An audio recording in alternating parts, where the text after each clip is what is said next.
بسم اللہ الرحمن الرحیم السلام علیکم ورحمۃ اللہ وبرکاتہ۔ جی ناظرین کرام، الحمدللہ ثم الحمدللہ۔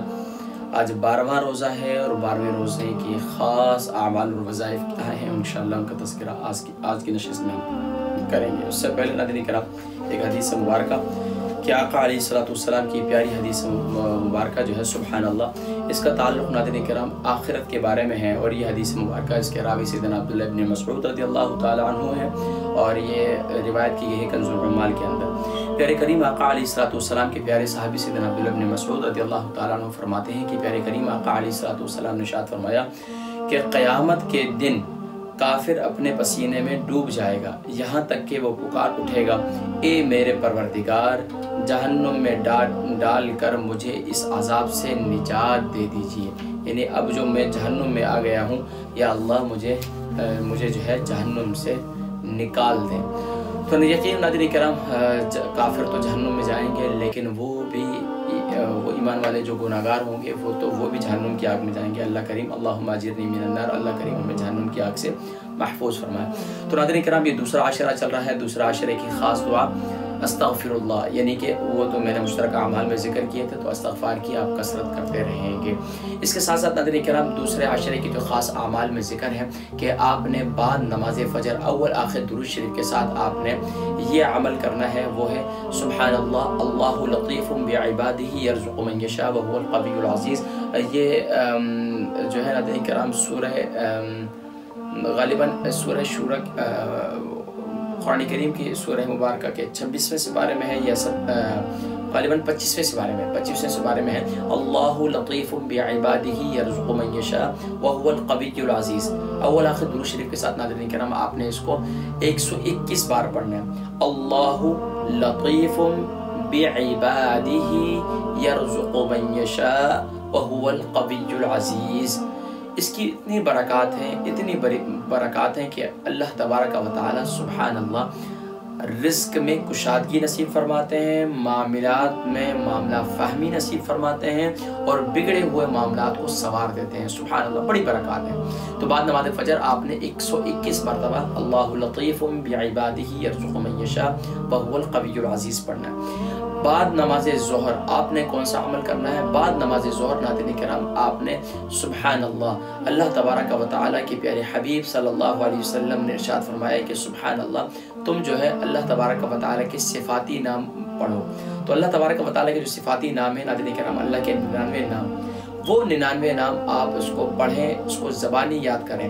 دیکھیں یہ وقت بھی ایسا ہوتا ہے ظہر کے لے کر اثر تک، اس میں ٹائم بھی کافی ہوتا ہے، تو بزرگان دین کے معمولات میں سے لکھا ہے کہ اس وقت میں وہ اللہ کی صفاتی ناموں کو پڑھتے تھے، تسبیحات میں بیٹھے ہوتے تھے، ذکر میں بیٹھے ہوتے، مراقبے میں بیٹھے ہوتے، تو اللہ کی صفاتی ناموں کا تذکرہ کرتے ہیں۔ تو اللہ کے صفاتی ناموں کو آپ پڑھیں، اور اللہ کے صفاتی ناموں کو جب پڑھیں تو اللہ کی اس صفت کو ذہن میں لا کر اللہ سے مدد طلب کریں، تو انشاءاللہ اللہ تبارک و تعالیٰ آپ کی ایک ایک صفت کو یا اللہ یا رحمان رحم فرما، یا رحیم کتنا بہت مہربان ہے، اسی طریقے سے یا رزاق یا کتنے اللہ واللہ الذی لا الہ الا هو الرحمن الرحیم الملک والقدوس والسلام والمؤمن والمہیمن والعزیز والجبار والمتکبر والغفار، یہ اللہ کے صفاتی نام ہیں۔ ان کے ناموں کا سبحان اللہ ایک تو معنی بھی آپ کے ذہن میں ہوں اور اس کے برکات نصیب ہوں گے انشاءاللہ۔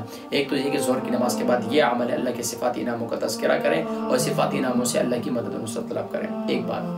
ایک یہ عمل ہے ظہر کی نماز کے بعد۔ عصر کی نماز کے بعد جو وہ لکھا ہے کہ ناظرین کرام وہ ہے سورہ دہر اور سورہ نبا۔ اول آخر درود شریف کے ساتھ اس انداز سے پڑھیں کہ سورہ دہر جو ہے آپ پڑھیں، اس کے بعد درمیان میں آپ جو ہے تیسرا کلمہ اول آخر درود شریف کے ساتھ 100 مرتبہ پڑھیں، اور اس کے بعد پھر سورہ نبا پڑھیں۔ انشاءاللہ اللہ تبارک و تعالی بے شمار برکات نصیب فرمائیں گے انشاءاللہ۔ اس کے بعد مغرب کی نماز کے بعد کون سا عمل ہے؟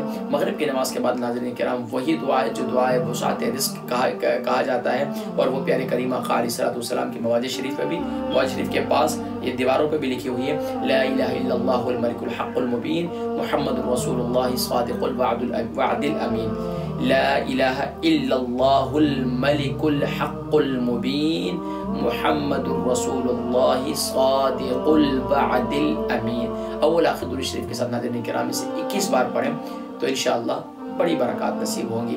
سبحان اللہ، سب سے بڑی بات یہ ہے دنیا میں اللہ کریم محتاجی سے بچائیں گے، رزق میں کشادگی دیں گے، اور سبحان اللہ اور پیارے کریم آقا علیہ السلام کی خاص نظر عنایت نصیب ہوگی۔ اور اسی طریقے سے عشاء کی نماز کے بعد آپ نے اللہ اللہ ربی لا اشرک بہ شیئا، اور یہ اس کا کھلا پڑھیں، اس کی کوئی تعداد کا تعین نہیں ہے، بس کام کاج جو بھی ہے اپنے معاملات، یہ نماز عشاء پڑھ لیں، اس کے بعد جتنی تعداد میں آپ سے ہو سکے آسانی کے ساتھ اسے پڑھیں، اللہ اللہ ربی لا اشرک بہ شیئا۔ ہاں میرے ذہن میں آیا اس کے کم سے کم تعداد 11 مرتبہ ہے، زیادہ سے زیادہ آپ اس کی جتنی مرتبہ پڑھ لیں، اللہ اللہ ربی لا اشرک بہ شیئا۔ انشاءاللہ ناظرین کرام یہ 12ویں روزے کے خاص اعمال اور وظائف تھے۔ انشاءاللہ اگلی نشست میں انشاءاللہ ہم 13ویں روزے کے کیا خاص اعمال اور وظائف انشاءاللہ ان کا ذکر اگلی نشست میں کریں گے۔ اپنی دعاؤں میں یاد رکھیں ناظرین کرام، میں جس طرح کوشش کر کے اپنا وقت نکال کر آپ تک یہ اعمال پہنچا رہا ہوں، ناظرین کرام میں آپ سے گزارش کروں گا کہ آپ بھی ان اعمال کے اندر اسی طرح استقامت کریں، جستجو رکھیں، شوق رکھیں۔ ماشاءاللہ بڑے اچھے مجھے فیڈ بیک بھی مل رہے ہیں، اور آپ حضرات کے الحمدللہ ہم اعمال کر رہے ہیں اور دعائیں دے رہے ہیں آپ کو۔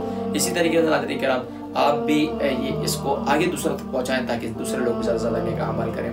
اللہ تبارک و تعالی ہم سب کو مرنے سے پہلے اپنے خاص طور پر اچھے اعمال نیک کام کرنے کی توفیق نصیب فرمائے۔ اپنی دعاؤں میں یاد رکھیے گا۔ السلام علیکم ورحمۃ اللہ وبرکاتہ۔